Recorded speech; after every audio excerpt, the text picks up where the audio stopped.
नमस्कार, सुस्वागतम। जी हाँ, अंतर्राष्ट्रीय स्तर पर किसी भी देश पर प्रतिबंध इसलिए लगाया जाता है ताकि उसके बिना किसी सेना संघर्ष का झुकाया जा सके। अधिकतर प्रतिबंध या सेक्शन शब्द आने का बाद हमारी दिमाग अमेरिका का यानी कि दिमाग में अमेरिका का नाम आता है, लेकिन किसी दूसरे राष्ट्र को कमजोर करने के लिए अपने अपने स्तर पर दूसरे देश भी ऐसा करता है। ऐसे ही साल 2017 में कतार का साथ हुआ था, जब आतंकी संगठन को मदद करने के आरोप लगाते हुए उसको पड़ोसी देश सऊदी अरब, बहरीन और यूनाइटेड अरब एमिरेट्स ने उससे लगने वाली अपनी सीमा यानी कि उसके जो सीमा रेखा था, बाउंड्री था, वो बंद कर दी थी। उस वक्त मध्य पूर्व में मौजूद कतार अपने इंपोर्ट एक्सपोर्ट के लिए इन्हीं देशों का रूट्स पर निर्भर था, लेकिन किसे पता था कि गैस एक्सपोर्ट करने वाला देश आने वाले कुछ सालों में डेयरी प्रोडक्ट्स का भी एक्सपोर्ट करने लगेगा। 2017 तक कतार अपना 80% दूध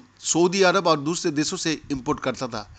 सऊदी अरब और यूनाइटेड अरब एमिरेट्स के प्रतिबंध के बाद कतार ने ठान लिया था कि वो दूध के उत्पाद में अपने आप को आत्मनिर्भर करेंगे। कतार पर आरोप था कि उसकी करीबी ईरान से है और वो मिस्र में मुस्लिम ब्रदरहुड जैसे संगठनों को मदद कर रहा है, जिसके बाद सऊदी अरब, संयुक्त अरब अमीरात, बहरीन और मिस्र ने कतार के साथ राजनयिक और व्यापारिक संबंध तोड़कर कतार पर समुद्री जमीन और हवाई नाकाबंदी लगा दिया था, क्योंकि ईरान और मुस्लिम ब्रदरहुड से इन देशों का संबंध अच्छा नहीं थे। 2017 में रिश्ते बिगड़े तो देश में दूध और खाने की सामानों को लेकर हाहाकार मच गया, जिसको पूरा करने के लिए कतार ने ईरान और तुर्की का रुख किया, लेकिन ये लंबे समय तक कारगर नहीं था। कतार अधिकारियों ने 1400 फार्म खोलकर कृषि उत्पादन को बढ़ावा देने का प्लान बनाया।